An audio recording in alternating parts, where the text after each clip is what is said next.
Am I audible?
Am I audible? Please kindly comment in the comment section.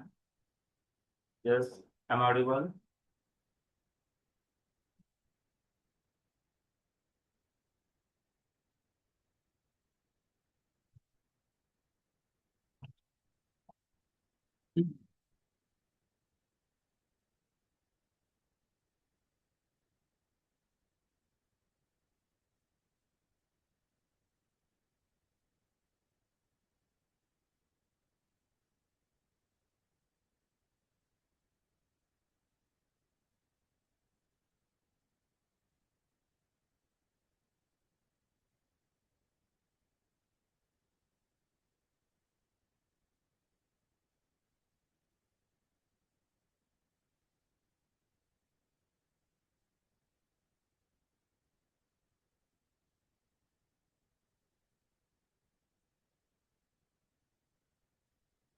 Okay.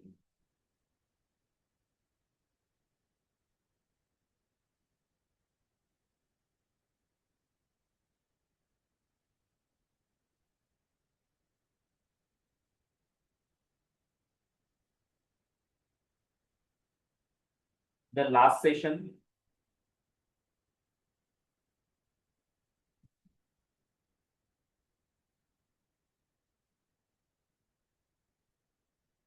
in last session we discussed about biosphere reserve. Biosphere reserve ये concept India में क्यों implement की गई? क्योंकि biosphere reserve एक overall ecosystem protection के लिए एक ओवरऑल अप्रोच है, एक होलिस्टिक अप्रोच है, जिसमें not only the animal and plant life but also the indigenous human और जो कुछ पर्टिकुलरली वल्नरेबल ट्राइबल ग्रुप है इंडिया में एक ग्रुपिंग की गई है गवर्नमेंट द्वारा according to the recommendation of the Bhuria commission, PVTGs. मतलब ऐसी अधीन जनजातियां है कि जो जिसमें से आज भी बहुत एजुकेशन तो बहुत 0% लिटरेसी, इवन कुछ ट्राइबल ग्रुप ऐसे कि they are not wearing the clothes also. तो इतनी अधीन और प्रिमिटिव लाइफ वो जीते हैं, तो उन पीवीटीजी को भी इस बायोस्फीयर रिजर्व में प्रोटेक्शन मिलता है। Animal protection, plant protection, as well as indigenous human का प्रोटेक्शन, ओवरऑल इकोसिस्टम का protection. Overall ecosystem protection is assured in the biosphere reserve and it work on core buffer strategy। जैसे मैंने last session में बोला था कि it work on the core buffer strategy। ये जो सेंट्रल डार्क ग्रीन में दिखाई दे रहा है, it is a core area. In this area only monitoring is allowed. और बाकी क्या होता है कि जहां पे ऐसे कुछ जगह है कि जहां से हमने कुछ ट्राइबल ग्रुप को रिहेबिलिट कर दिया या उनको दूसरी जगह पे शिफ्ट कर दिया, लेकिन ये ऐसे अधीन ग्रुप से कि उनको नॉर्मली आप कन्विंस भी नहीं कर पाओगे। इसलिए उनको जहां पे है वहां पे उनको उनका प्रोटेक्शन करना, वहां पे उनको अलाउ करना, यही एक अप्रोच बचता है जो बायोस्फीयर रिजर्व एक्सेप्ट करता है। उसके बाद जो ट्रांजिशन जोन होता है या जो आउटर बफर जोन होता है, वहां पे फिर रिसर्च और उसके बाद ट्रेनिंग प्रोग्राम हो, रिसर्च हो, टूरिज्म हो, ये सब चीजें अलाउ की जाती है। इंडिया में टोटल 18 बायोस्फीयर रिजर्व है। उसमें से 13 बायोस्फीयर रिजर्व हमने world network of biosphere reserve, ये जो यूनाइटेड यूनेस्को का इनिशिएटिव है, ये जो यूनेस्को का इनिशिएटिव है, उस इनिशिएटिव में हमारे 13 बायोस्फीयर रिजर्व्स आते हैं, जो आपके स्क्रीन पे अवेलेबल है। Namely the Nilgiri biosphere reserve, ये तमिलनाडु, केरला और कर्नाटका के ट्राइजेक्शन पे लोकेटेड है। उसके बाद gulf of Mannar biosphere reserve, Sundarban biosphere reserve, Nanda Devi biosphere reserve, Nokrek biosphere reserve. उसके बाद नोक्रेक एक फेमस बायोस्फीयर रिजर्व है, ये है वेस्ट बंगाल में लोकेटेड है। उसके बाद नोक्रेक के बाद पंचमरी, ये भी इंडिया में लोकेटेड है। Then Simlipal biosphere reserve, then great Nicobar biosphere reserve, Achanakmar Amarkantak biosphere reserve, Agasthyamalai biosphere reserve, Kanchenjunga biosphere reserve या national park, Panna, and lastly अभी 13 नंबर का बायोस्फीयर रिजर्व है जो यहाँ पे ऐड नहीं है। 13 नंबर है कोल्ड डेजर्ट। कोल्ड डेजर्ट जो भी लोग अभी 2026 में प्रीलिम देने वाले हैं उनके लिए इंपॉर्टेंट है, क्योंकि ये कोल्ड डेजर्ट को सितंबर 25 में इस लिस्ट में ऐड किया गया। This cold desert biosphere reserve is added in Man and Biosphere Reserve program. इस प्रोग्राम में सितंबर 2025 को इसको ऐड किया गया है, इसलिए इंपॉर्टेंट है। और बाकी के ऐसे कुछ बायोस्फीयर रिजर्व है, जैसे मैंने बोला कि टोटली 18 की लिस्ट है, तो 17 ये 13 अभी हमने देखे। 14 नंबर है मानस, जो यूनेस्को के man and biosphere reserve programme में नहीं है, Manas national park from Assam. उसके बाद 15 नंबर है Dibru,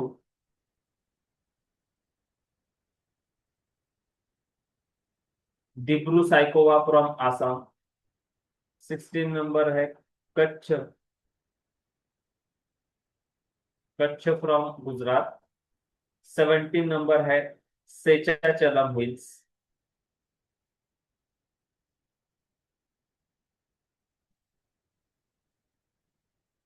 सेचाचलम hills.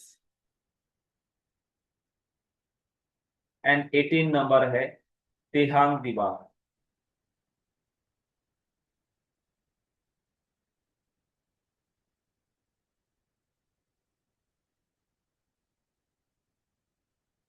So these are the 18 biosphere reserve जो मैन एंड बायोस्फीयर रिजर्व का प्रोग्राम, इस प्रोग्राम का पार्ट है। और अभी तक 13 बायोस्फीयर रिजर्व उस प्रोग्राम में रिकॉग्नाइज किए गए। ओवरऑल यहाँ पे हेडिंग क्या है, UNESCO world heritage site. Basically UNESCO के अभी तक 44 वर्ल्ड हेरिटेज साइट्स है, उसमें से 7 वर्ल्ड हेरिटेज जो है उनका नेचुरल सिग्निफिकेंस है। उसके बाद 36 जो साइट्स है they are important due to their cultural aspect. 36 7 and one site is famous for the mixed cultural plus natural significance. Okay, so cultural significance, natural significance and cultural plus natural significance ऐसे total 44 sites है। There are total 44 sites in the India, और ये total 44 sites है, इसमें से 7 cultural sites है। वो कौन सी है, one by one 7 cultural sites को भी नोट डाउन कर लेते हैं। पहला है Nilgiri biosphere reserve. First north से स्टार्ट करते हैं।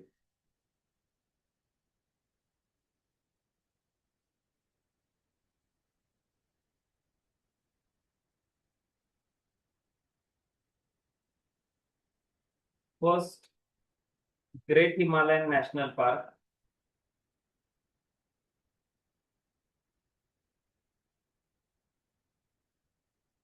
फर्स्ट है ग्रेट हिमालयन नेशनल पार्क। इसका लोकेशन है, ग्रेट हिमालयन नेशनल पार्क का हिमाचल प्रदेश में great Himalayan national park located है।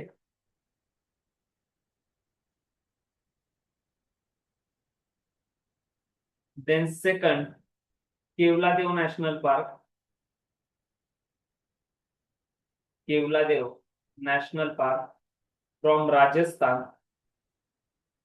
उसके बाद यहाँ पे है Sundarban.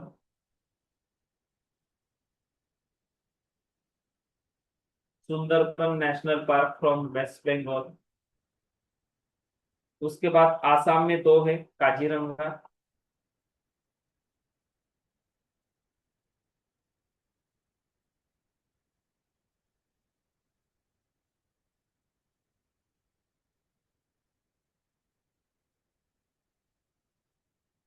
Kaziranga national park and Manas national park.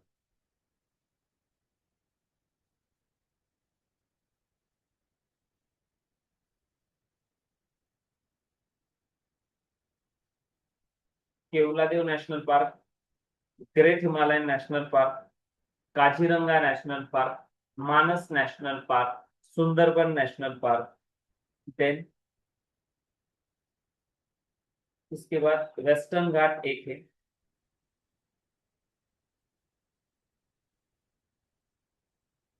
Western घाट, और यहाँ पे उत्तराखंड में एक बचा नंदा देवी।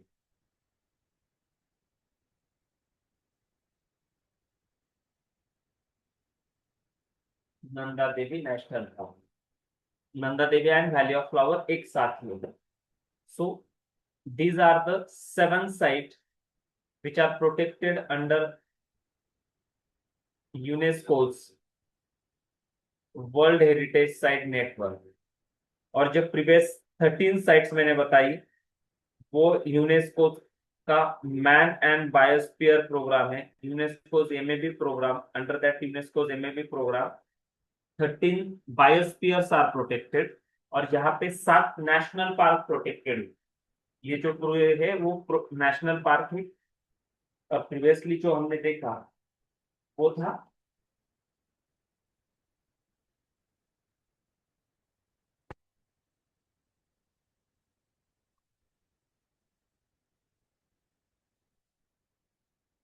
ओके, वो जो प्रीवियसली हमने कंसिडर किया था तो वो वर्ल्ड हेरिटेज साइट्स थी।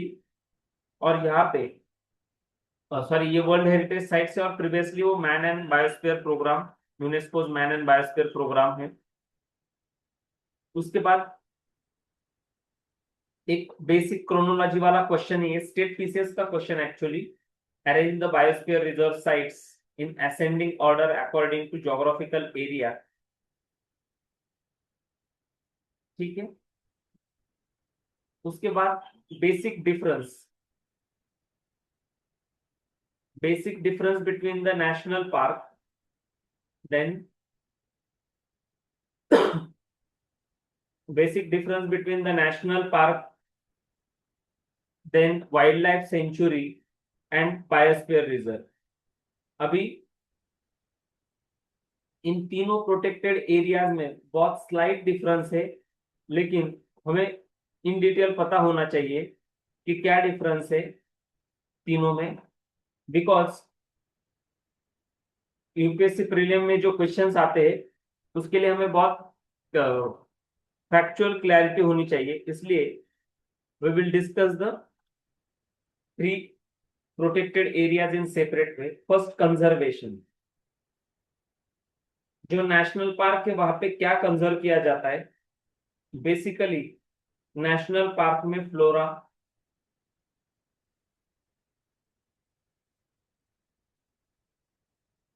Flora, fauna,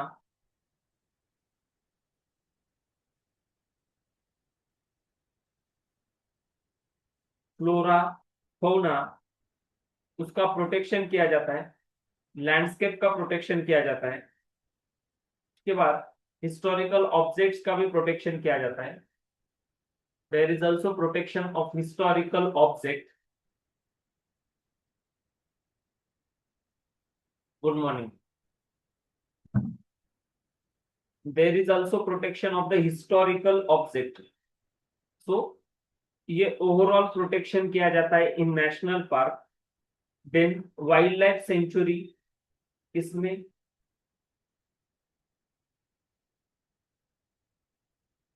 specific properties,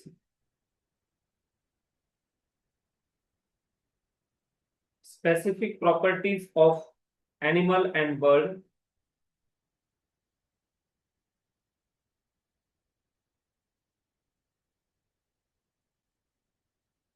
specific properties of animal and bird, then यहाँ पे फ्लोरा एंड फौना। उसके बाद इन बायोस्फीयर रिजर्व यहाँ पे प्रोटेक्शन ऑफ प्लांट होता है, प्रोटेक्शन ऑफ एनिमल होता है, उसके बाद प्रोटेक्शन ऑफ हिस्टोरिकल ऑब्जेक्ट भी होता है, और जो ट्राइबल ग्रुप से ट्राइबल पॉपुलेशन का भी प्रोटेक्शन होता है। यहाँ पे जो इंडिजिनियस ग्रुप्स होते हैं, protection of all indigenous group. ठीक है, ओवरऑल प्रोटेक्शन होता है। सेकंड कंसेप्ट में बोला जाए तो यहाँ पे protection of ecosystem, national park protect the ecosystem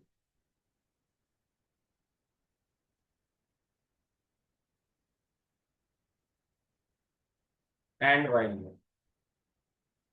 national park protect the ecosystem and wild life.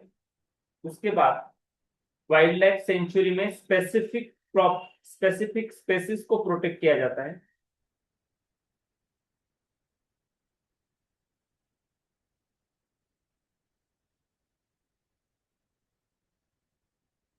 Specific spaces protected. सो ये डिफरेंस है, और यहाँ पे ओवरऑल प्रोटेक्शन होता है। देन बाउंड्री, यहाँ पे बाउंड्री डिमार्केशन होता है क्या? Boundary fixed, basically boundary fixed and defined by, यहाँ पे जो नेशनल पार्क की बाउंड्री होती है, boundary fixed and defined by the legislation.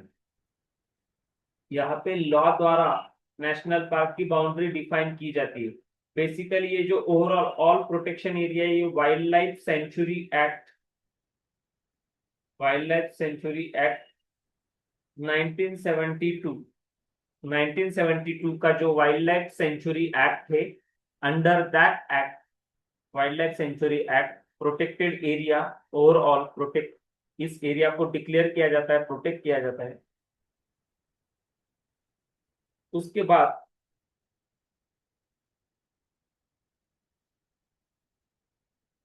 Second, यहाँ पे बाउंड्री फिक्स नहीं की जाती है।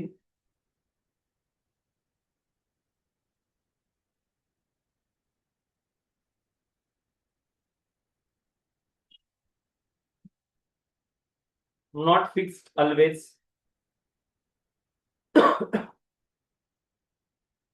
ठीक है। एंड बायोस्फीयर रिजर्व में,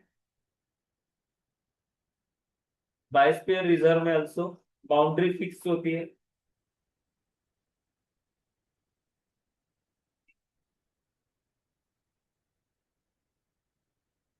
बाउंड्री फिक्स्ड की जाती है। So wild life sanctuary, biosphere reserve, then wild life sanctuary, national park and biosphere reserve, ये टोटल 3 जगह है बाउंड्री जिसमें फिक्स की गई है। Then tourism, in national park tourism is permitted in outer area, not in core area, also in wildlife sanctuary, also in biosphere reserve, लेकिन core area में नहीं अलाउड की जाती है। Tourism is not allowed in core area.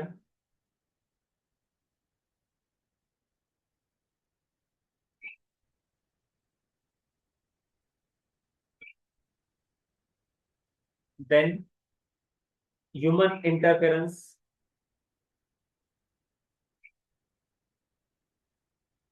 Basically जो human activity है not allowed,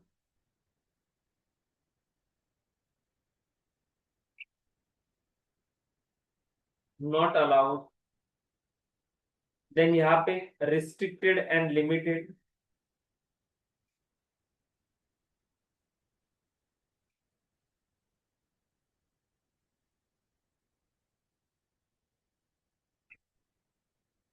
M ऑडिबल। यहाँ पे वाइल्ड लाइफ सेंचुरी में ह्यूमन एक्टिविटी बहुत लिमिटेड और रिस्ट्रिक्टेड होती है। उसके बाद कोर बफर, एक पहले वाइल्ड लाइफ सेंचुरी और नेशनल पार्क के डिफरेंस हम एक बार देख लेते, बिकॉज क्योंकि हमें क्या है, उसको कंपैरेटिवली फिर बायोस्फीयर रिजर्व पे लेके जा सकते हैं हम। यहाँ पे भी not allowed, not allowed in core area, biosphere reserve के कोर एरिया में कोई भी ह्यूमन इंटरफेरेंस अलाउड नहीं होता है। देन बफर जोन और ट्रांजिशन जोन में ह्यूमन इंटरफेरेंस अलाउड होता है।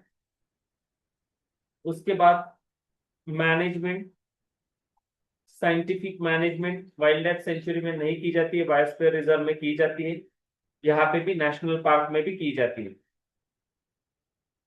Then core buffer strategy, there is no core buffer strategy, only in biosphere reserve core buffer strategy होती है। उसके बाद जीन पूल के रिगार्डिंग, बेसिकली जीन पूल मतलब क्या होता है या जीन बैंक क्या होता है? तो ये जीन बैंक जो भी अलग अलग वाइल्ड लाइफ स्पेसिस है, एनिमल स्पेसिस है, बर्ड स्पेसिस है, उसके प्रोटेक्शन के लिए की जाती है। और जीन बैंक की वजह से या जीन पूल की वजह से क्या होता है, ओवरऑल जो भी अभी प्राइमरी सक्सेशन सेकेंडरी सक्सेशन होता है, मतलब कहीं पे डायरेक्टली फॉरेस्ट फायर हो जाती है, तो उस केस में इस जीन पूल का यूज होता है। इसलिए जीन बैंक और जीन पूल एक इंपॉर्टेंट चीज है। वाइल्ड लाइफ सेंचुरी में जीन बैंक या जीन पूल नाम की कंसेप्ट नहीं यूज की जाती है। बेसिकली जीन बैंक या gene pool concept biosphere reserve में, बायोस्फीयर रिजर्व में कुछ स्पेसीज के प्रोटेक्शन के लिए जीन पूल्स बनाए जाते हैं, जीन बैंक बनाई जाती है। और इससे क्या होता है कि ओवरऑल बायोडायवर्सिटी के प्रोटेक्शन के लिए उसका यूज होता है। इसलिए इसके रिगार्डिंग अलग अलग जीन पूल हो सकते हैं, जैसे प्लांट्स की अलग हो सकती है, वाइल्ड लाइफ की अलग हो सकती है। तो gene pool is important for the protection of plants and animal. उसके बाद एनिमल्स, नेशनल पार्क में एनिमल का भी प्रोटेक्शन होता है, प्लांट का भी होता है और ओवरऑल इकोसिस्टम का होता है। वाइल्ड लाइफ सेंचुरी में सिर्फ स्पेसिफिक स्पेसिस का होता है,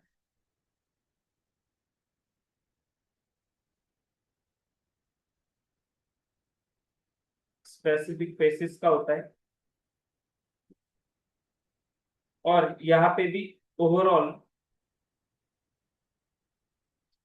इन biosphere reserve also overall overall protection होता है,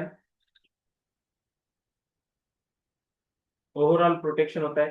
then rights of indigenous people, basically national park और बायोस्फीयर रिजर्व में कोई भी इंडिजिनियस पीपल के राइट प्रोटेक्ट नहीं किए जाते हैं। सिर्फ बायोस्फीयर रिजर्व में rights of indigenous peoples are protected. तो इस हिसाब से तीनों जो टेबल है, जीन पूल कहाँ कहाँ पे होता है, साइंटिफिक मैनेजमेंट कहाँ कहाँ पे होती है, कोर बफर स्ट्रेटेजी कहाँ पे है, ह्यूमन इंटरफेरेंस कहाँ पे अलाउड है, टूरिज्म कहाँ पे अलाउड है। सो ये ओवरऑल कंपैरेटिव टेबल है तीन प्रोटेक्टेड एरियाज का। और ऑल थ्री प्रोटेक्टेड एरियाज, तीनों प्रोटेक्टेड एरिया जो डिक्लेयर किए जाते हैं bye the state, by the central government, bye the state government and in specific case central government.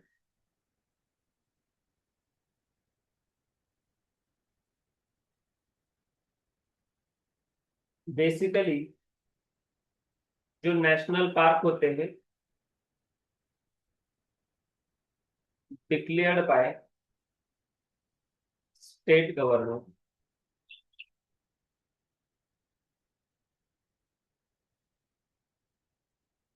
national park are declared by the state government, but in specific case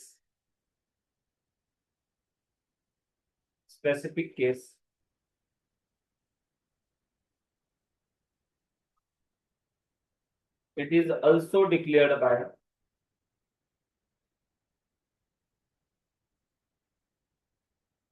national government या union government या central government, या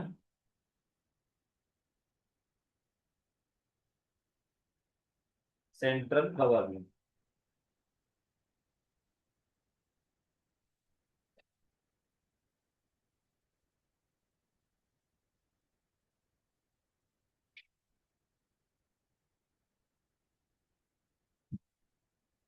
तो in which case the national park is declared by the central government when that area or land acquired by the central government or administration or overall protection of that area is under the administration of the central government. In that case, that area is declared by the central government as a national park. In otherwise, in general case, any land which is under the direct control of the state government, in that case, state government may declare the national park. Then अभी हम one by one national park देखते हैं. पहले कुछ जो famous national park है उन national park को एक बार देख लेते हैं, क्योंकि यूपीएससी प्रीलिम में एनवायरमेंट में सबसे ज्यादा फेमस टॉपिक यही है, नेशनल पार्क. जो कॉमन नेम वाले पहले उनको देख लेते हैं. उत्तराखंड में valley of flower,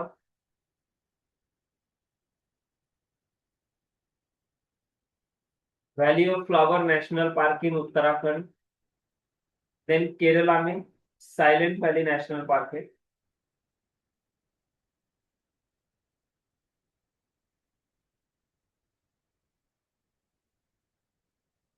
silent valley national park. Rajasthan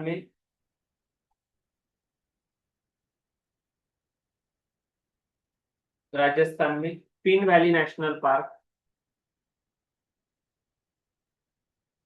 silent valley national park and valley of flower national park. Pin valley national park, valley of flower national park and silent valley national park.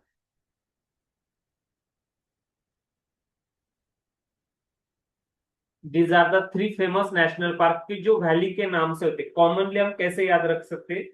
Valley of flower, pin valley, silent valley. Then Chhattisgarh में है Kanger valley.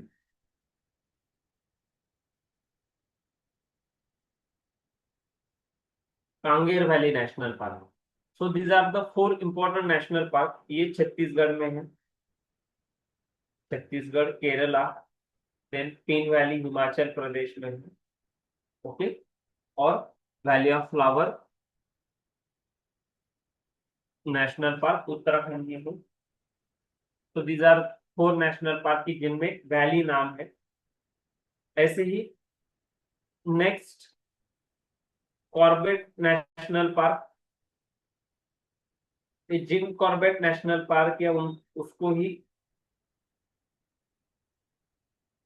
Heli national park के नाम से जाना जाता था. And it is the first national park which was declared during the British time. British rule जब था तब इस कॉर्बेट नेशनल पार्क को डिक्लेयर किया गया था. और ये स्टेट ऑफ उत्तराखंड में जिम कॉर्बेट नेशनल पार्क, उसका ओरिजिनल नाम हेले नेशनल पार्क भी था. And it is the oldest national park and it is famous for the Bengal tiger.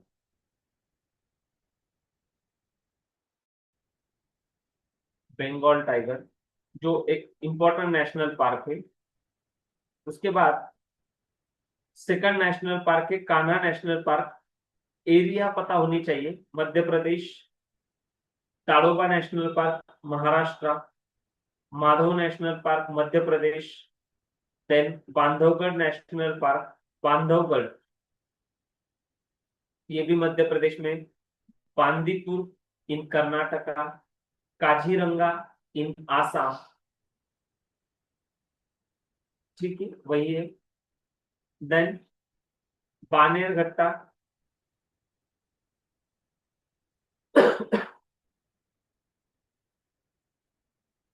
Then Bannerghatta national park Karnataka. उसके बाद पेंच मध्य प्रदेश. कैबुल लामजाओ. जो नेशनल पार्क, कुछ फेमस नेशनल पार्क बता रहा हूं, उनको आपको गूगल पे जाना है. Keibul Lamjao national park plus Wikipedia.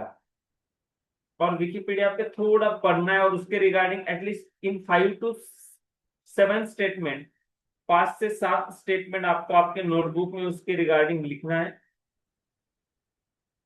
क्योंकि कुछ फेमस नेशनल पार्क है. उसके बाद ही ये कांचनजोंगा नेशनल पार्क, जिसको हमने देखा कि ये यूनेस्को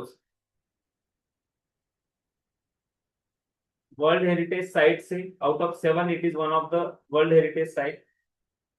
उसके बाद Dudhwa national park. Then Eravikulam national park in Kerala.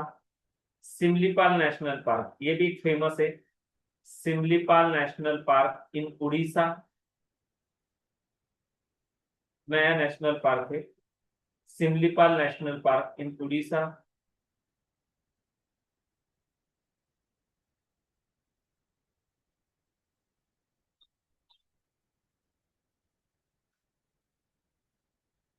इसके बाद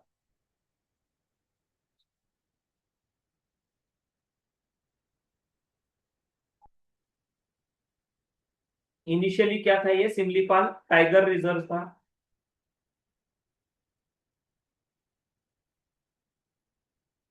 Initially, it was the Tiger Reserve, now declared as a national park. Then Ranthambore National Park, Rajasthan. Guru Ghasidas Sanjay National Park, Chhattisgarh. Then Dachigam National Park, Jammu and Kashmir. Hemis National Park, Jammu and Kashmir. Panna National Park, Madhya Pradesh. Then Sanjay National Park, Madhya Pradesh. Then Kevladev, it is also famous. Kevladev in Rajasthan. Then Kanger valley, जो अभी मैंने बताया, छत्तीसगढ़ में। Then Nanda Devi national park, Uttarakhand. Valley of flower national park, Uttarakhand. Then Sanjay Gandhi national park, Maharashtra. ये भी एक important है। Namdapha national park, Arunachal Pradesh. Then next great Himalayan national park, जो अभी हमने देखा था, ग्रेट हिमालयन, हिमाचल प्रदेश में। यूनेस्को वर्ल्ड हेरिटेज साइट से, as well as it is also included in MAB program. Then Silent Valley in Kerala, Sundarban पता ही है सबको, वेस्ट बंगाल में है। देन बलपाक्रम नेशनल पार्क, ये भी एक फेमस है in Meghalaya state, is a famous national park. Then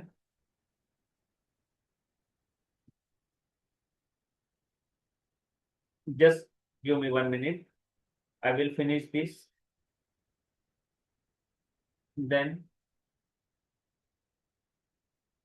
North Button, Middle Button National Park, South Button National Park. South Button National Park of Andaman and Nicobar. It is the smallest national park of India. ये भी हमें याद रखना है।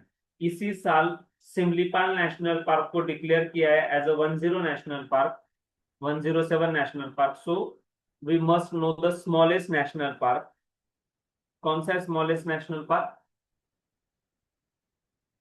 South button island national park.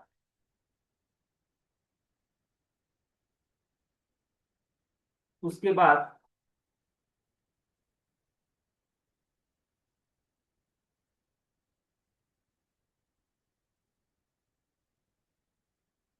South button के बाद pin valley national park, south button national park, then pin valley national park, then Bhitarkanika national park, Orissa. Pin valley national park, Himachal Pradesh. Then Nagarhole Rajiv Gandhi national park, Karnataka. उसके बाद Mudumalai national park, Tamil Nadu.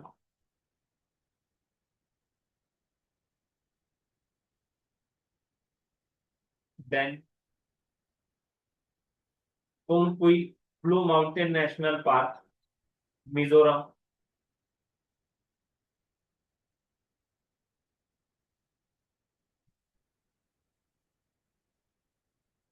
Then Nameri national park, Assam.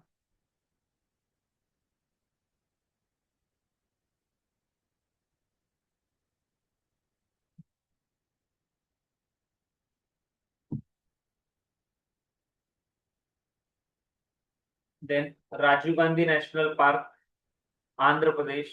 पंपादुम Shola, ये जो है Pampadum Shola national park, It is in Kerala.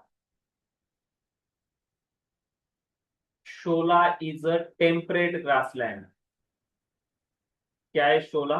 एक temperate grassland है and it is found in at the altitude of 1000 metre, mountain पर या hills पे 1000 मीटर के अबो हाइट पे ये शोला ग्रासलैंड पाए जाते हैं, specifically in the state of Kerala in west Bengal. ये western Ghat, not west Bengal, western Ghat में केरला में ये shola type of temperate vegetation या टेम्परेट ग्रासलैंड पाए जाते हैं। उनको हम पंपादुन शोला नेशनल पार्क के नाम से भी जानते हैं। Then clouded leopard national park Tripura, then Papikonda national park Arunachal Pradesh. उसके बाद so these are the overall important national park. Total national park कितने कितने हैं? टोटल नेशनल पार्क है 107 नेशनल पार्क। और ये जो 107 नेशनल पार्क है, लास्ट वाला जो नेशनल पार्क है सिमलीपाल, तो सिमलीपाल अभी प्रेजेंटली रिसेंटली डिक्लेयर किया गया है। इसके रिगार्डिंग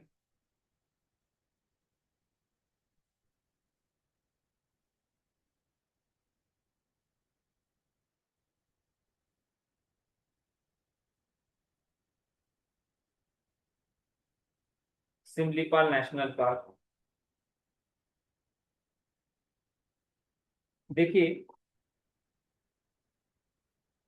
ये जो सिमलीपाल नेशनल पार्क है,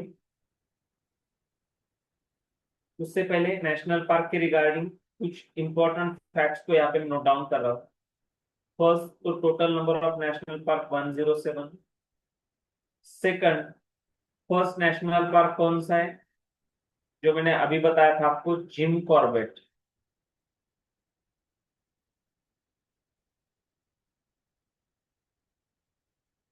जिम कॉर्बेट नेशनल पार्क। तीसरा है स्मॉलेस्ट नेशनल पार्क कौन सा है?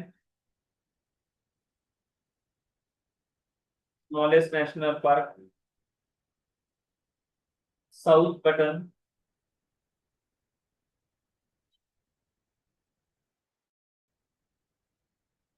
साउथ बटन आइलैंड,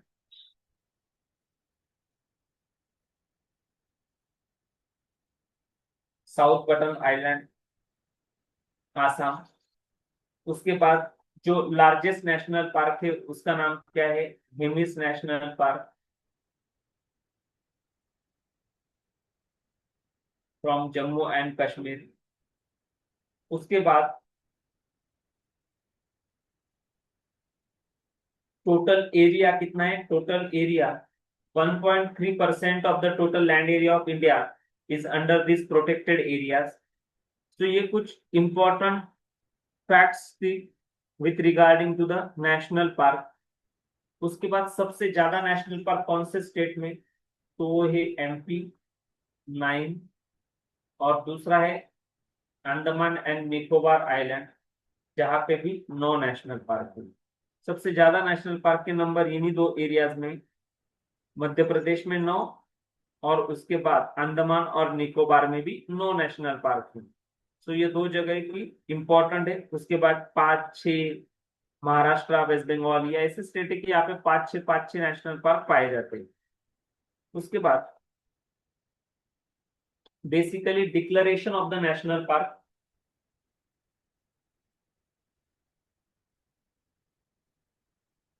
कौन डिक्लेयर करता है?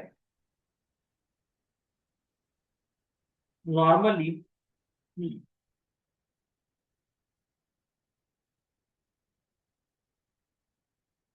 ये जो पावर है, power to declare the national park,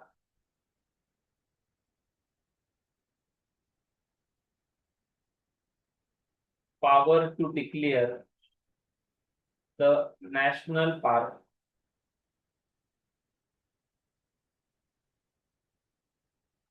lies with both.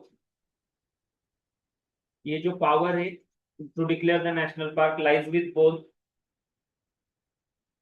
Central and state government. Central and state government दोनों के पास होती है power to declare the national park. और इनका ओवरऑल रेगुलेशन का काम,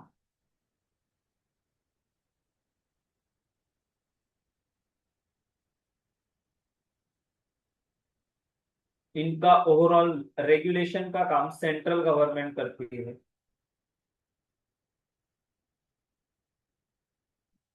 overall regulation of the national park ये सेंट्रल गवर्नमेंट द्वारा किया जाता है, तो ये भी इंपॉर्टेंट है।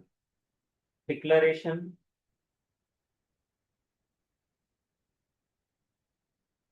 It is declared by the central government and regulated by the national government.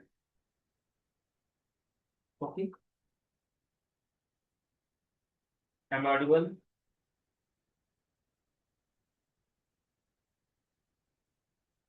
Hello, kindly comment in the comment section.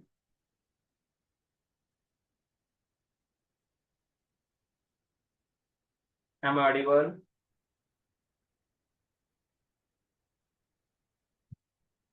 Okay, so we will take the break for the next 5 minutes. Okay,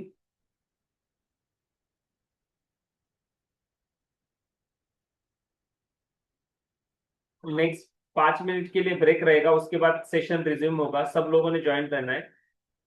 We will resume the session in next 5 minutes.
Am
I audible?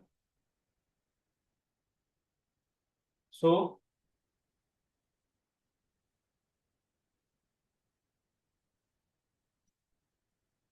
National parks, जो basic details हमने यहाँ पे cover की कि largest national park, smallest national park,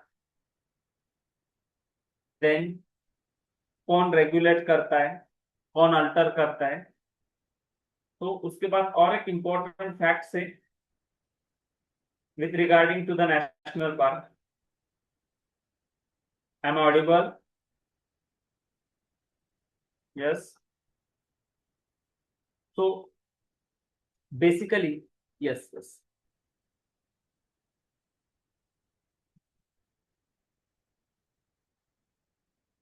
okay. So basically इस साल question expect है UPSC prelim के लिए, इस नेशनल पार्क की डिक्लेरेशन पावर किसके पास है। उसके बाद रेगुलेशन ऑफ वाइल्ड लाइफ और protection of the wild life in the national park. इस नेशनल पार्क का पर्पज ही यही कि किसी एनिमल को, प्लांट को कुछ भी हार्म नहीं होना चाहिए, इसलिए it is a very very important for the protection of national park and wild life sanctuary. Also ये जो बाउंड्री अल्टरेशन है, इस बाउंड्री को स्टेट गवर्नमेंट कभी भी अल्टर नहीं कर सकता है। किसी भी नेशनल पार्क की boundaries of the national park, एक minute, no boundary, no boundary alteration. Basically national park की बाउंड्री का अल्टरेशन नहीं किया जा सकता है by the state government without the permission of national board. National wild life board के permission, no alteration of the boundaries of the national park, ये important है। ऑल्सो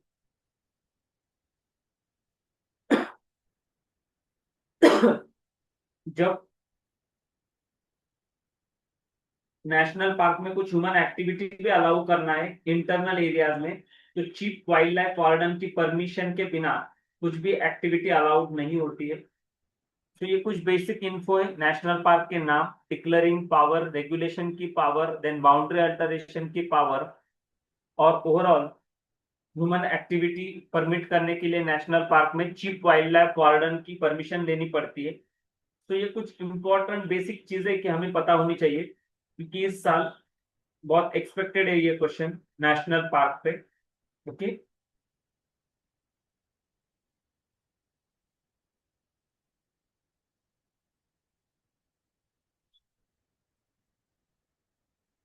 सो नेक्स्ट टॉपिक हम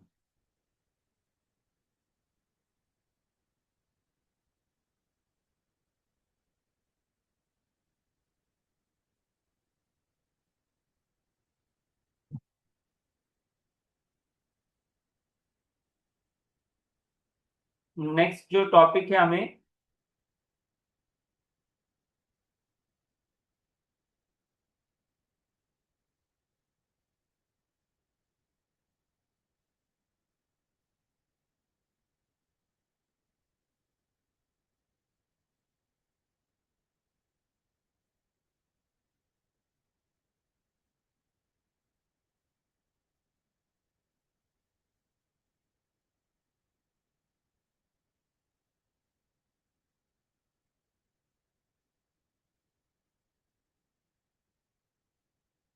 नेक्स्ट टाइगर रिजर्व्स।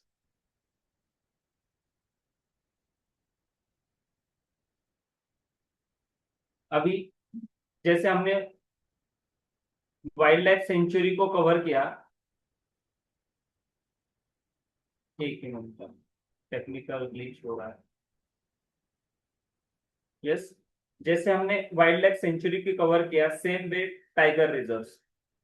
अभी ये tiger reserve क्यों form करने की जरूरत पड़ी? क्योंकि tiger is one of the keystone species. इसको मैंने लास्ट सेशन में भी आपको बोला था कि टाइगर एक कीटोन स्पेसिस है, इसलिए टाइगर रिजर्व बनाना एक इम्पोर्टेंट, गवर्नमेंट ऑफ इंडिया ने इंपॉर्टेंट समझा। क्योंकि सपोज कीटोन स्पेसिस का नंबर कम हो जाता है तो it will be disastrous. That's why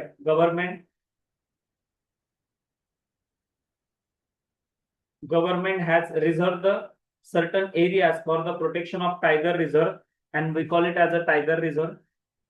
Up to the 2026 there are 58 tiger reserve।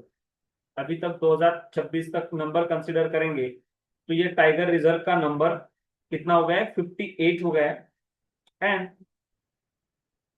Each tiger reserve consist of the two area, one is core area, one is core area and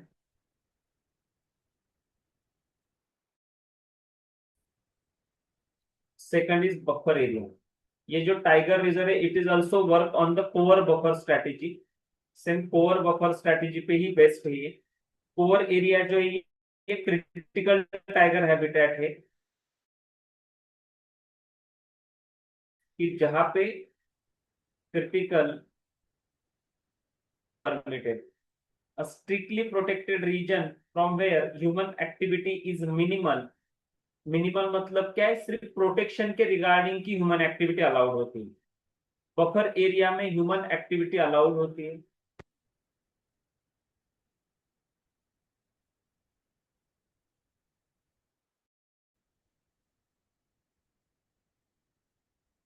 Human activity is allowed in the buffer area but not allowed in the cover area। So ये basic है कि cover buffer strategy पे based है। उसके बाद first initial national park Bandipur national, जो कर्नाटक में है। उसके बाद कॉर्बेट नेशनल पार्क उत्तराखंड वाला, Jim Corbett. Then Kanha national park Madhya Pradesh, Manas national park Assam, Melghat national park Maharashtra. ये कुछ इनिशियल नेशनल पार्क है। सबसे पहले लिस्ट में 9 नेशनल पार्क डिक्लेयर किए थे सरकार ने। ये जो प्रोजेक्ट टाइगर है, it was declare in the year 1973 का ये प्रोजेक्ट टाइगर है।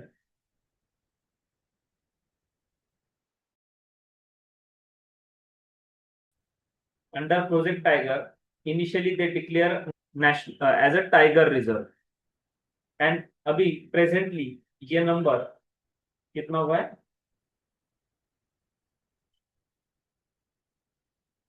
ये नंबर अभी तक गया है 58 पर। यहाँ पे हमारे पास 54 है। 54 नंबर का नेशनल पार्क है धौला कलोरी नेशनल पार्क इन राजस्थान, 54। उसके बाद 55 नंबर है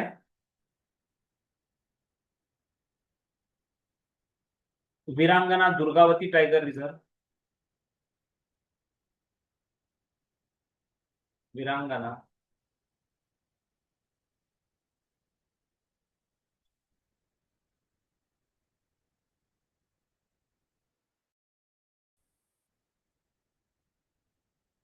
वीरांगना दुर्गावती टाइगर रिजर्व। उसके बाद है गुरु घासीदास तिमोर पिंगला।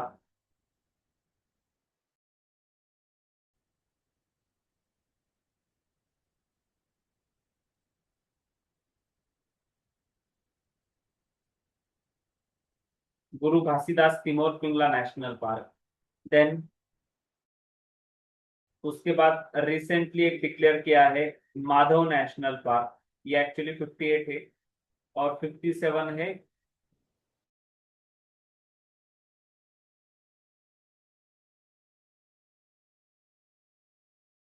रत्न पानी। रत्न पानी तो टाइगर रिजर्व है। वीरांगना Durgavati tiger reserve, Guru Ghasidas Tamor Pingla tiger reserve, Ratapani tiger reserve and Madhav tiger reserve. These are the last four important tiger reserves जो राजस्थान में डिक्लेयर किए जाते हैं। Sorry, these are the last four tiger reserves. अलग अलग स्टेट के है वो। जैसे माधव नेशनल पार्क जो बताया मैंने वो मध्य प्रदेश में है। रत्न पानी भी मध्य प्रदेश में है। एमपी, मध्य प्रदेश। देन गुरु घासीदास जो है छत्तीसगढ़ में है।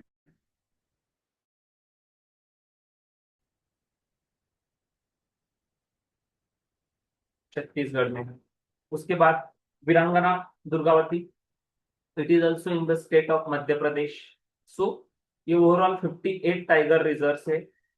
उसके बाद लगभग लगभग 2.5% area of the different tiger reserve is reserve under the protected area. ये जो प्रोजेक्ट टाइगर है, ये project tiger basically tiger reserve, tigers को कंजर्व करना, उनकी पॉपुलेशन को इंक्रीज करना। नेशनल पार्क में तो है, फिर भी इनको स्पेसिफिकली क्यों डिक्लेयर किया, क्योंकि it is one of the keystone species, important species. That's why we declare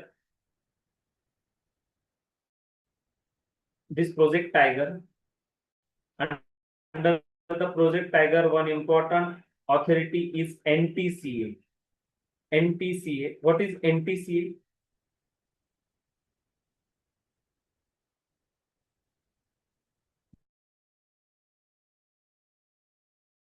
National national tiger conservation authority. अभी ये जो एनटीसीए है, national tiger conservation authority, is a sole authority for the protection of tigers, protection of tigers. Basically, what is the NTCA? It is a statutory body. NTCA एक statutory body है and it work under the Ministry of Environment, Forest and Climate Change. Work under Ministry of Environment, Forest and Climate Change. ये shortcut है, Ministry of Environment, Forest and Climate Change। तो ये उसके under काम करती है and establish under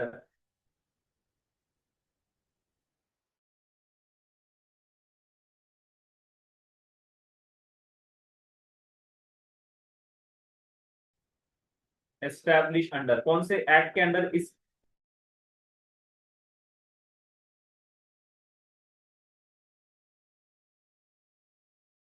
NTCA को establish किया गया है? Wild life sanctuary act 2006 is under the wild life protection act. तो it is very very important, हमें याद रखना है कि ये क्यों ऐसा इंस्टीट्यूशनल मैकेनिज्म बनाया गया था, उसके पीछे क्या रीजन था। उसके पीछे ये रीजन कि सोल टाइगर कंजर्वेशन के प्रोटेक्शन के लिए एक सोल अथॉरिटी होनी चाहिए, इसलिए। और अभी प्रोजेक्ट टाइगर यही एनटीसीए द्वारा हैंडल किया जा रहा है। Project tiger is overviewed by, project tiger में बेसिकली जो टाइगर कंजर्वेशन का प्लान होता है, एनटीसीए में क्या होता है बेसिकली, जो टाइगर कंजर्वेशन का प्लान होता है वो स्टेट गवर्नमेंट प्रिपेयर करते हैं।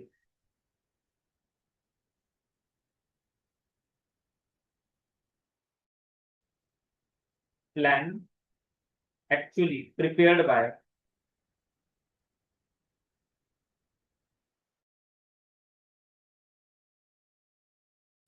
Plan prepared by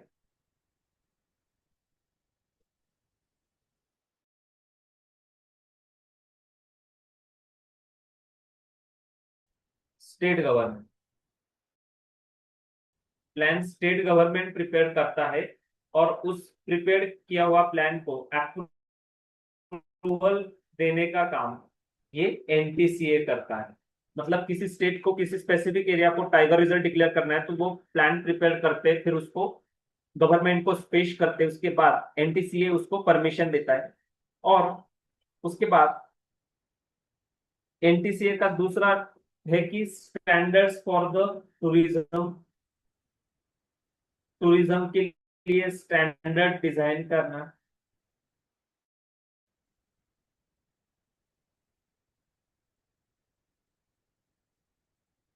standard for the tourism.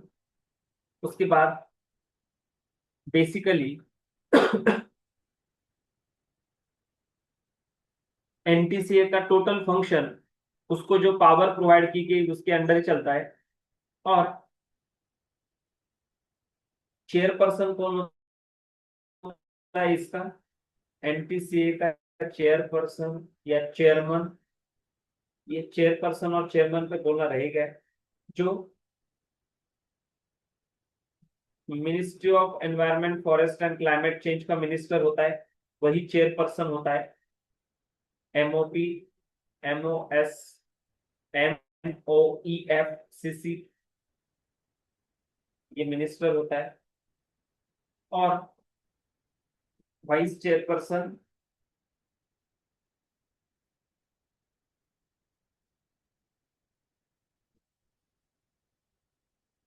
Vice chairperson कौन होता है? चेयरपर्सन एंड वाइस चेयरपर्सन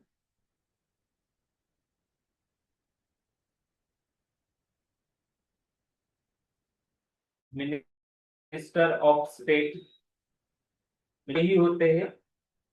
ठीक है, वाइस चेयरपर्सन, जो chairperson is MOSP minister, vice chairperson इतना कुछ इंपॉर्टेंट नहीं है। तो ये एनटीसीए हो गए। उसके बाद है wild life sanctuaries.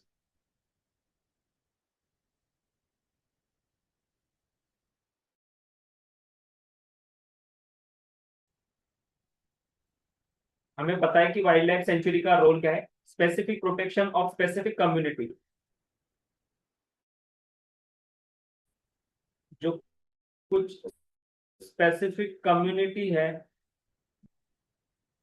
Mean specific plant species है, एनिमल स्पेसिस है, उसके regarding specific plant species animal species को डिक्लेयर करने की पावर, उसको प्रोटेक्ट करने की, और उसके regarding wild life sanctuary plan preparation का काम स्टेट गवर्नमेंट करती है। ओके, तो टोटल टोटल 550 से ज्यादा वाइल्ड लाइफ सेंचुरी है। और सबसे ज्यादा wild life sanctuary Maharashtra, Andhra Pradesh, sorry Andaman Nicobar इन स्टेट में, more than 550।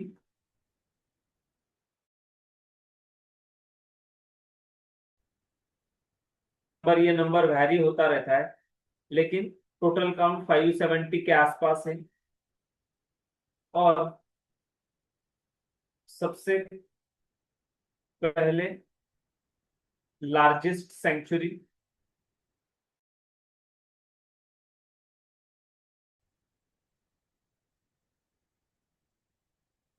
Largest wild life sanctuary basically Kutch desert है।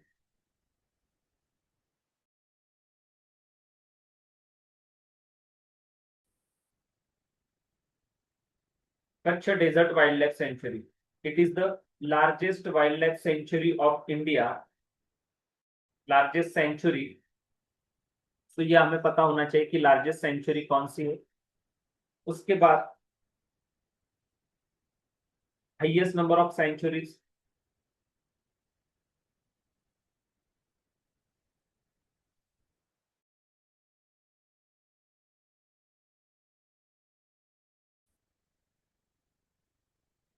highest century in the state of Andaman, in the state of Andaman and Nicobar या union territory Andaman and Nicobar, इसमें सबसे ज्यादा वाइल्ड लाइफ सेंचुरी है इस state में, इस यूनियन टेरिटरी में लगभग लगभग 90 के आसपास वाइल्ड लाइफ सेंचुरी अवेलेबल है। और वाइल्ड लाइफ सेंचुरी में near about 3.76% area protected area, 3.76% area is protected under the wildlife sanctuary network, and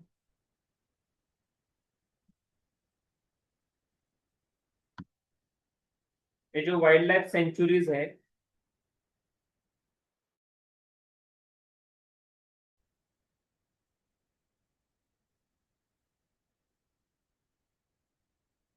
wild life sanctuary of India,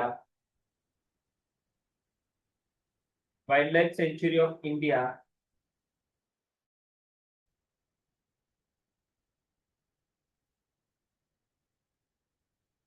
are classified as,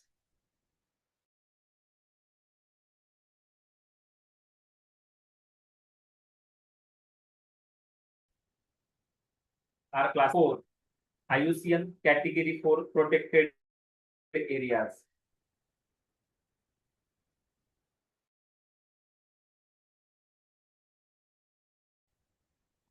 IUCN category 4 protected areas. So wildlife sanctuary of India are classified as a IUCN category 4 protected areas. Okay, so it is a necessity fact, important fact है कि हमें पता होनी चाहिए।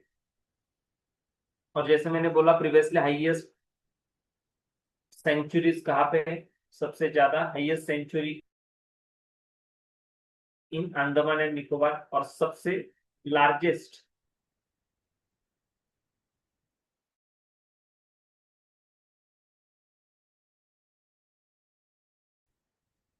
Largest sanctuary कौन सी है, Kutch wild life sanctuary, Kutch wild life sanctuary है, लार्जेस्ट वाइल्ड लाइफ सेंचुरी है।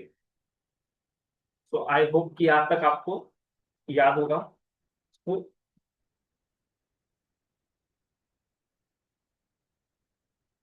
these are the important fact with regarding to the wildlife sanctuary। मतलब अंडमान निकोबार का मोस्ट ऑफ द, बहुत सा एरिया ये as a wild life sanctuary protected areas है। Okay,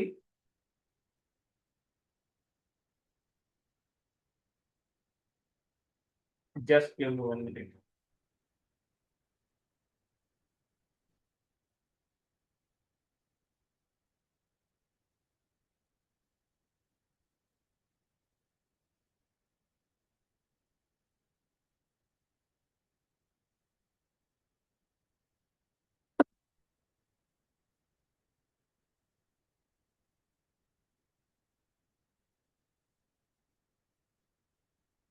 एक ही मिनट है, new PDF, new power point presentation लेना है मुझे, just give me 1 minute.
Am I audible?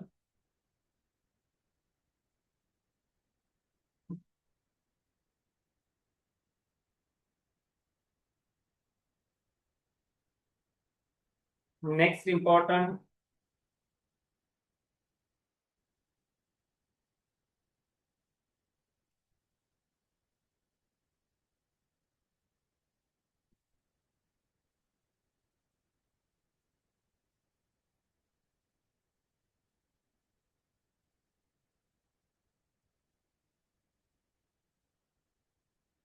अभी नेक्स्ट इंपॉर्टेंट पॉइंट है United nation conference on human environment. तो am I audible? Please kindly comment in the comment section.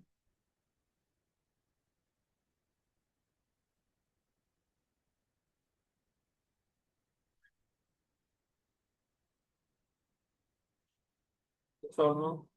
Okay. So next, United Nation Conference on Human Environment.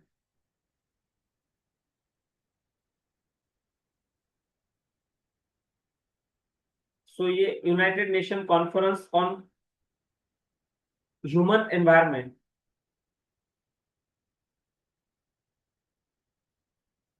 जिसका year 1972 है. 1972 में इस conference को arrange किया गया था. और इसके पीछे ऑब्जेक्टिव क्या था, क्योंकि क्यों इस कॉन्फ्रेंस को ऑर्गेनाइज किया गया था. सो इसके पीछे रीजन था कि एनवायरमेंट अवेयरनेस क्रिएट करना.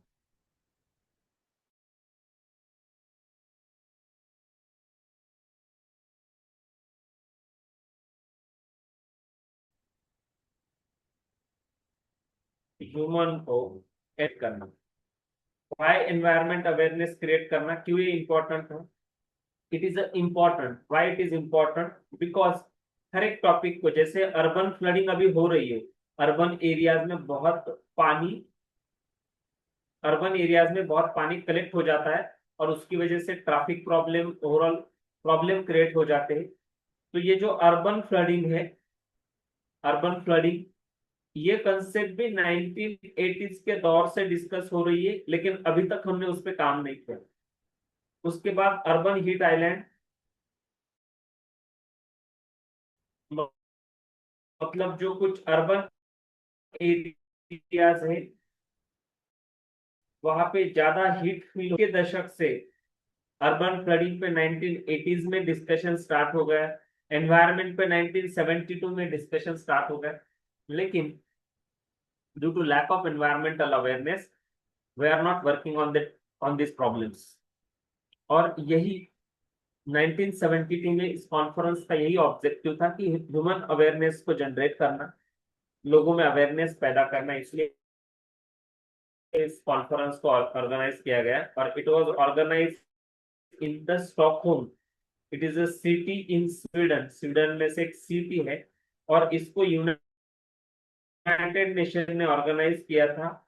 और 113 one participated in this conference on the date of 5 जून 1972. और यहीं से ये 5 जून को इस कॉन्फ्रेंस स्टार्ट हुई थी.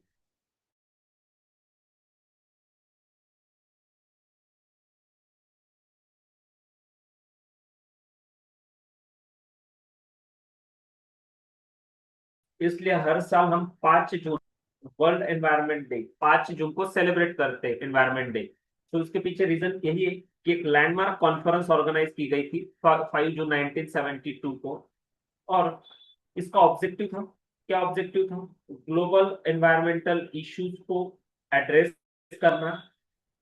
उसके बाद awareness about human impact on environment and international cooperation.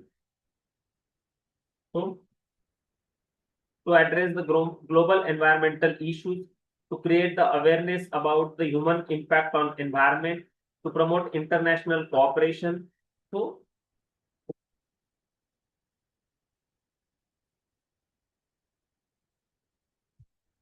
तो ये ऑब्जेक्टिव्स थे. These are the objective of United nation conference on human.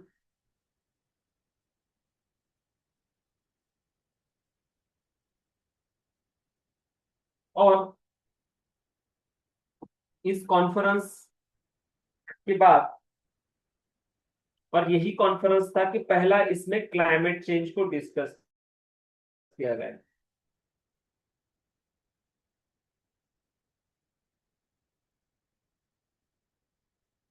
Climate change भी पहली बार यहाँ पे ही डिस्कस किया गया है, क्योंकि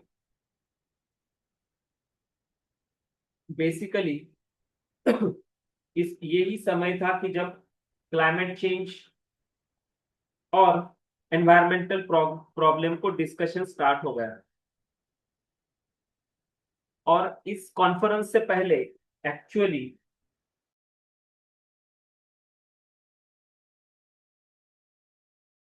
इन the year 1968, in the year 1960 group के आधार पर डिस्कशन हुआ था क्लाइमेट चेंज को.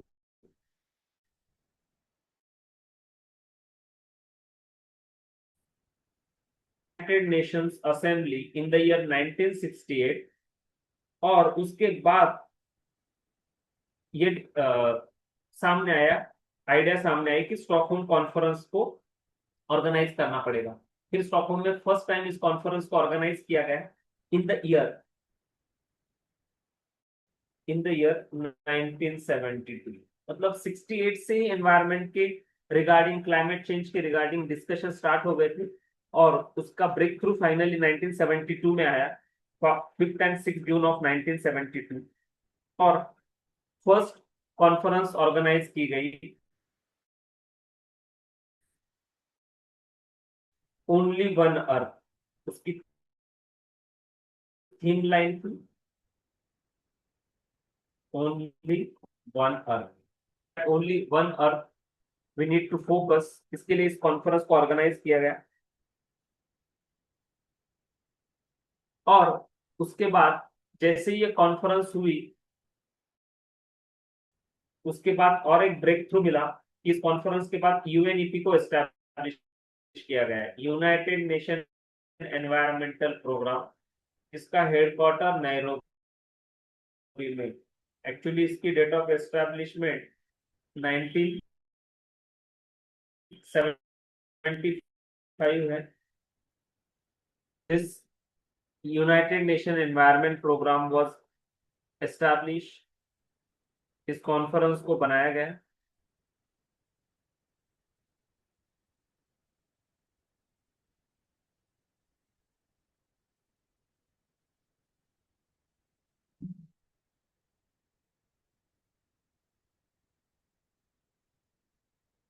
Last slide, yes.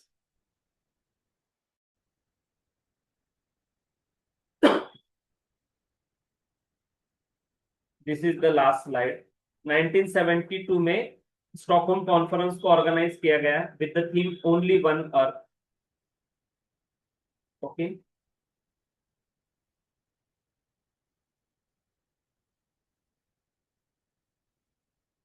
और इस स्टॉकहोम कॉन्फ्रेंस के बाद,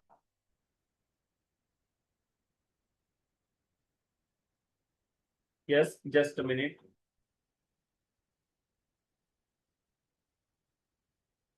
ओके ओके, ठीक है. इस स्टॉकहोम कॉन्फ्रेंस के बाद ही बेसिकली यहाँ पे क्या हुआ, एक स्टॉकहोम डिक्लेरेशन भी अडॉप्ट किया गया था.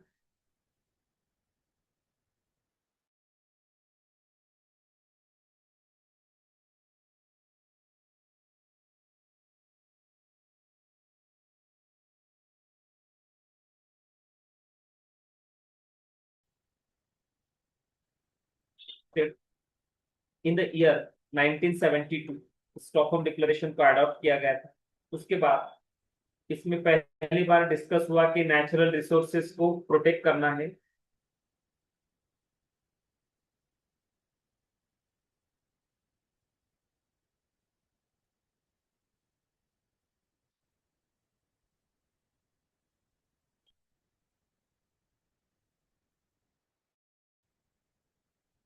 Okay, this is page 2. Page 2 first वाला, ओके।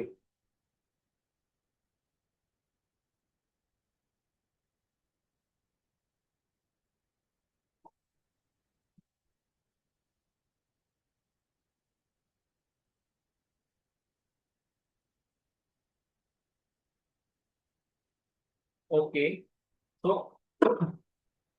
स्टॉकहोम डिक्लेरेशन अडॉप्ट किया गया है और यहाँ पे near about 70 to 80 countries adopted, 70 to 80 और in specific 77 countries adopted this Stockholm conference. और अभी ये जो साल चल रहा है, अभी लगभग लगभग 50 इयर्स हो गए स्टॉकहोम को, स्टॉकहोम कॉन्फ्रेंस को, स्टॉकहोम इनिशिएटिव को। सो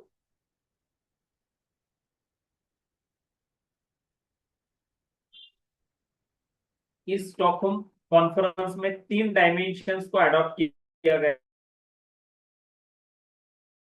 था। Yet dimension was study the threat to the Earth's environment। पहले यहाँ पे डिस्कस किया, study the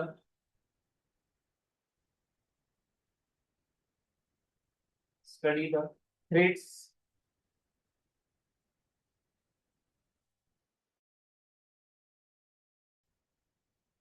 two earth environment.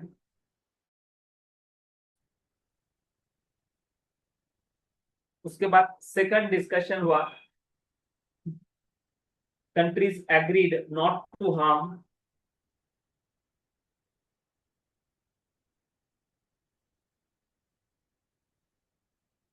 countries agreed not to harm each other,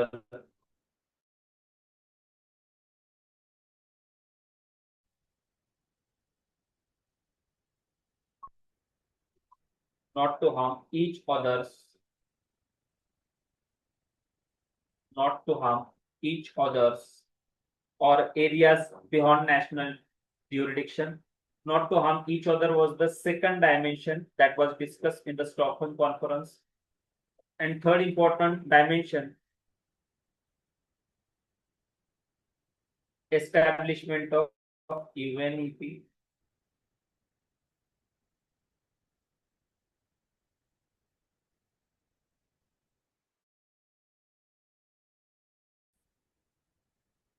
Establishment of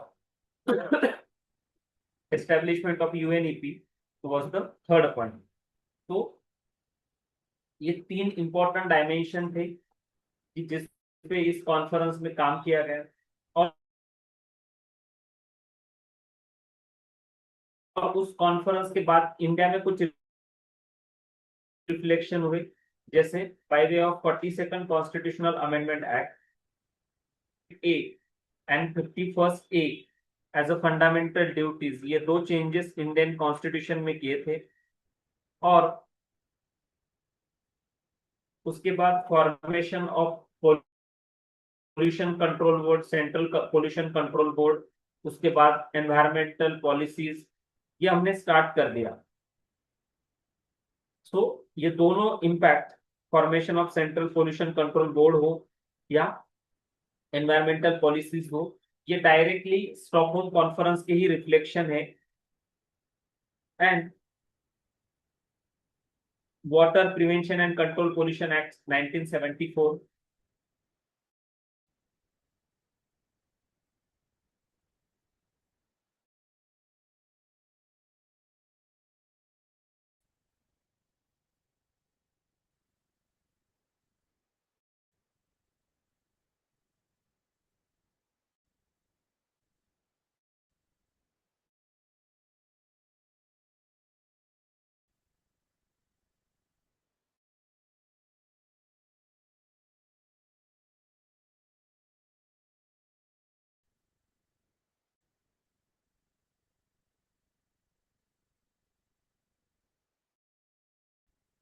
water prevention and control of pollution act 1974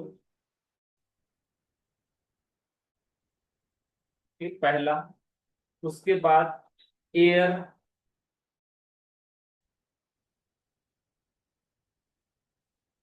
Prevention and Control of Pollution Act 1981। तो इन important act का formation हुआ, important act was form. उसके बाद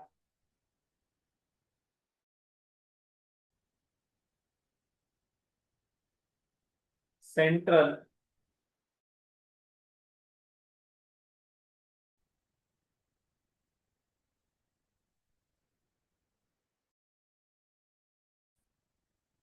central pollution control board 1974। ये जो development थी, it is a important development after the Stockholm conference. और इसी स्टॉकहोम कॉन्फ्रेंस के बाद ही इस एक्टिव डेवलपमेंट का, ये डेवलपमेंट, एक्टिव डेवलपमेंट हमें दिखाई दे रहे आफ्टर द ईयर 1974। उसके बाद इसी स्टॉकहोम कॉन्फ्रेंस के बाद एक इंपॉर्टेंट कमीशन का गठन किया गया। It is the World Commission on Environment and Development. एक इंपॉर्टेंट कमीशन लाया गया, World Commission on Environment and Development in the year 1983। 1983 में इस कमीशन को बनाया गया under the chairmanship of Brundtland, Gro Harlem Brundtland. It is also called as Brundtland Commission. तो इसको ही ब्रूटलैंड कमीशन बोला जाता है।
यस, एंड ब्रूटलैंड कमीशन आता है under the chairmanship of Brundtland. उस ब्रूटलैंड कमीशन का रिपोर्ट आता है 1987 में। Brundtland Commission was form in the year 1983। Report of Brundtland Commission, ब्रूट report of Brundtland Commission was published in the year 1987 in the name, कौन से नाम से डिक्लेयर किया गया उस रिपोर्ट को? अवर कॉमन फ्यूचर। अवर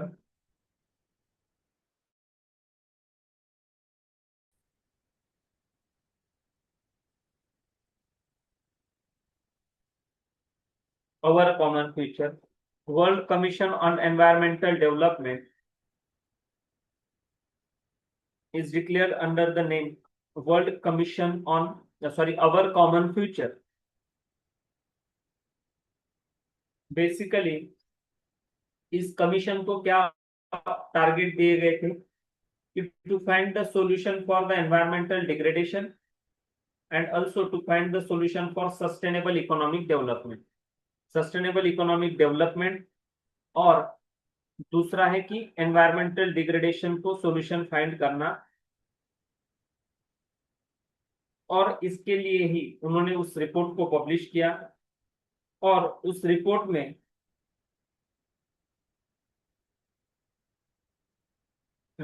उस रिपोर्ट में बेसिकली कुछ इंपॉर्टेंट कोर प्रिंसिपल्स क्या थे उस रिपोर्ट में?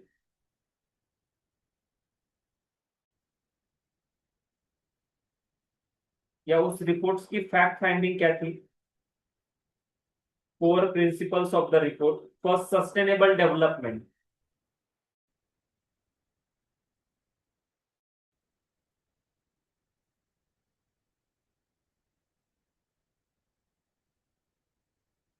सस्टेनेबल डेवलपमेंट को डिफाइन किया.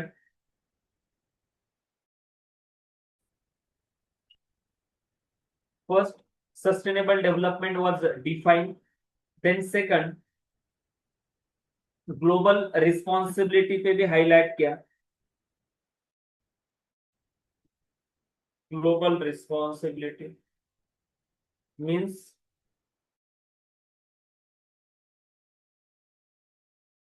all nations responsibility. Then third, poverty eradication.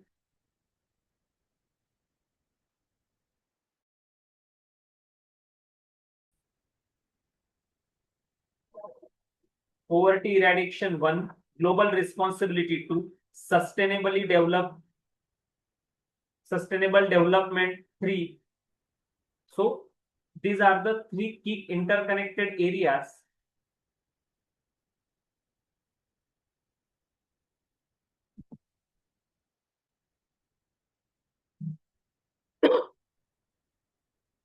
given in the report Our Common Future. की कंट्रीब्यूशन में ये डेफिनेशन है.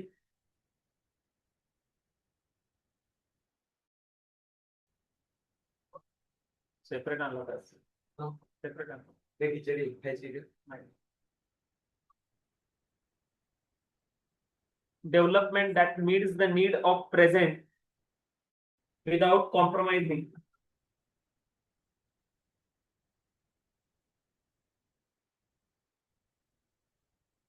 without compromising the ability of. Give the most famous definition of sustainable development that meets the need of present without compromising the ability of future generation to meet their own needs. Okay, so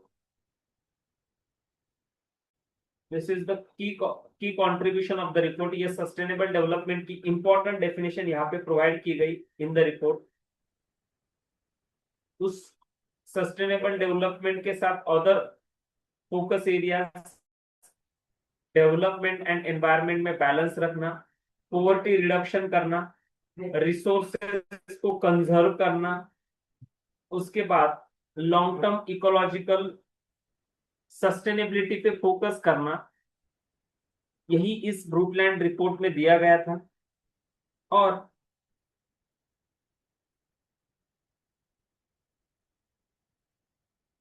ब्रूटलैंड report का result ही अभी present day हम जो sustainable development implement कर रहे हैं उसका ही एक relevance है, इंपॉर्टेंट एस्पेक्ट है. उसके बाद इस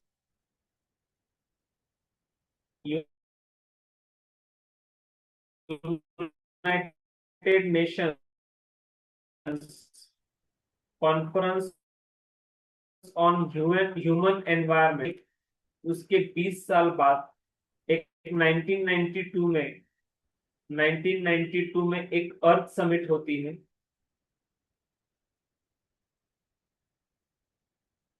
अर्थ समिट या उसी समिट को हम रियो समिट भी बोलते हैं. अर्थ समिट या Rio summit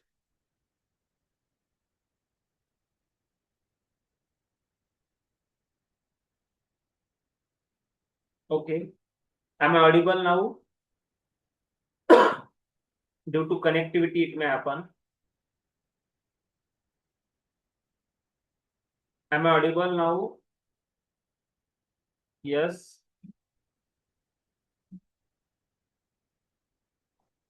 Okay. Okay. Yes. So vice issue it may be due to the connectivity. So Earth Summit उसके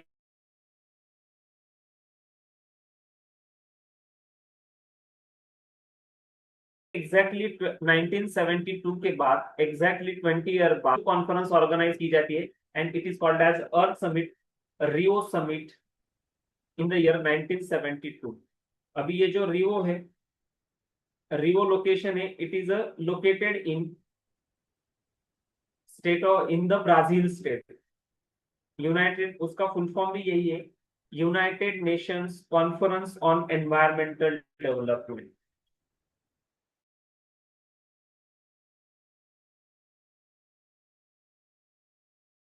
यूएनसीईडी, development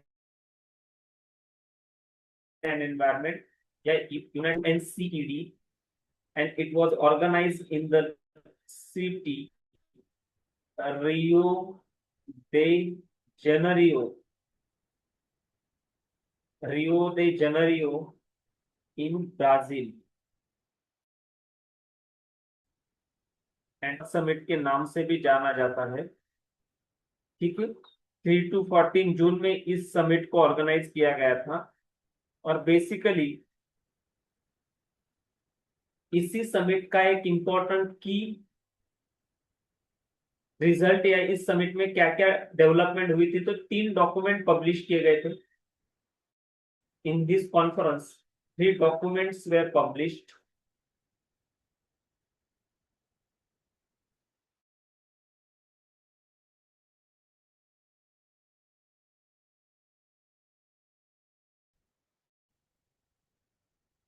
Three documents were published: Rio Declaration, Agenda 21, and Forest Declaration. These are the 3 important documents declared. उसके बाद convention, 3 important convention, namely the UNCPD, UNFCC, UNCCD. So ये 3 important convention थे, United Nation Convention on Biological Diversity,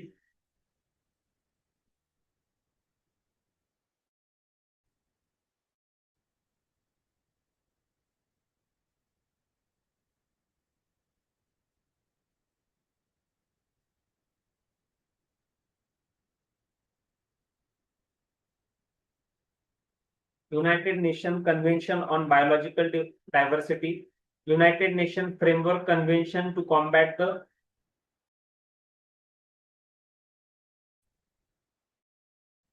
climate change,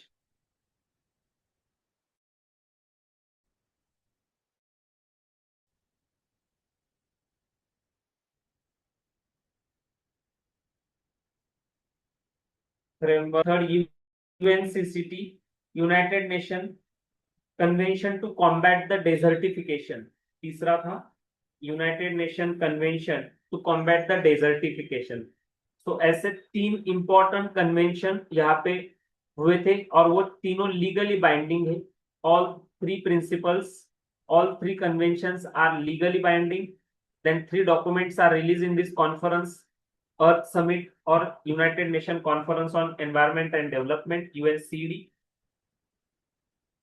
Rio Declaration, Agenda 23, 21, and Forest Principle. So ये एक important conference थी। Any doubt up to this session? Yes, I'm audible. Any doubt? If any doubt, kindly ask me. This topic required 2 hours more, so we will continue this topic in the next session. If any doubt, kindly ask. Otherwise, we will stop the today's session.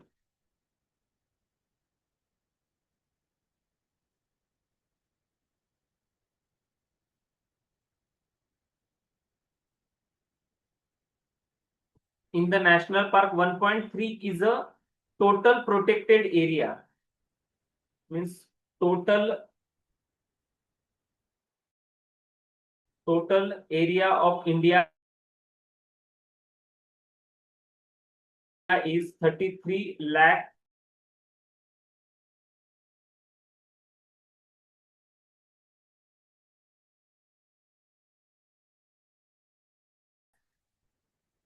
square kilometer. Out of that 33 lakh square kilometer, 1.3% is protected. 1.3% area is protected as a national park.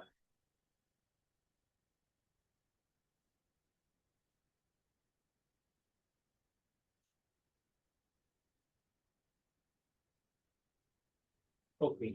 Any other doubts?